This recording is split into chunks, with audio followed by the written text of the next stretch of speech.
নমস্কার বন্ধুরা, আমি রিয়া নিয়ে চলে এসেছি আজকে একটা নতুন ব্লগ। সেটা হলো আমি ইলিশ মাছের আজকে ভাপা বানাবো। দেখতেই পাচ্ছ আমার বড়মশাই ইলিশ মাছ নিয়ে চলে এসেছে বাজার থেকে, কেননা ও ইলিশ মাছ খেতে খুব ভালোবাসে। তাই আমি অনেকটা সর্ষে কিন্তু বেটে নিয়েছি। সর্ষেটা একটু বেশি করে বাটতে হবে সব পরিমাণে, কেননা অনেকটা আছে তো, তাই অনেকটা লাগবে।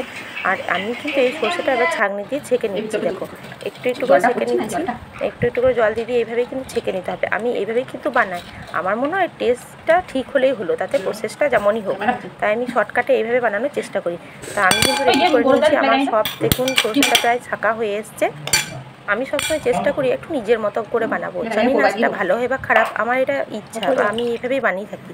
তো এটা আমার সর্ষে বাটার যেটা ছেঁকে নিয়েছি সেটা রেডি হয়ে গেছে। এর মধ্যে এবার কিন্তু আমি একটা কড়াইয়ের মধ্যে, আমি কড়াইয়ে করি বেশিরভাগ দিন। এবার হলুদ দিলাম, দেখুন দেখতে পাচ্ছে। এরপর থেকে কিন্তু আমি মাছগুলো ফেলে দিলাম, একে একে সব মাছগুলো আমি ফেলে দিলাম। এরপর বাকি যেসব উপকরণগুলো আছে সেগুলো দিয়ে নেবো। এটা কিন্তু খুব সহজভাবে রান্না করা হয়। এটা আমি না আমার কাকিমায়ের কাছ থেকে শিখেছিলাম। তাই আমি কাকিমাকে শিখেছিলাম, কিন্তু আমি অন্য কিছু করার চেষ্টা করি। এইভাবে আমি একে একে একে একে সব মাছগুলো কিন্তু ফেলে দিলাম। আর টিফিন বক্সেও করা হয় অনেক সময়, কিন্তু আমি কিন্তু বেশিরভাগ দিন কড়াইয়েই করি ইলিশ ভাপাটা। তো এরপর এর মধ্যে আমি দিয়ে দেবো কাঁচা সরষার তেল।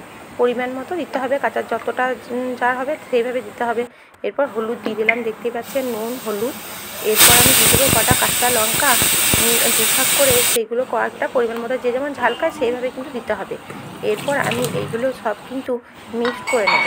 মিক্সড করার পর আমি কিন্তু আজকে এটা উনুনের মধ্যে চাপিয়ে দেবো। এটাতে একটা চাপা ঢাকা দিতে হবে কিন্তু, যাতে করে ভাপটা না বেরিয়ে যায়।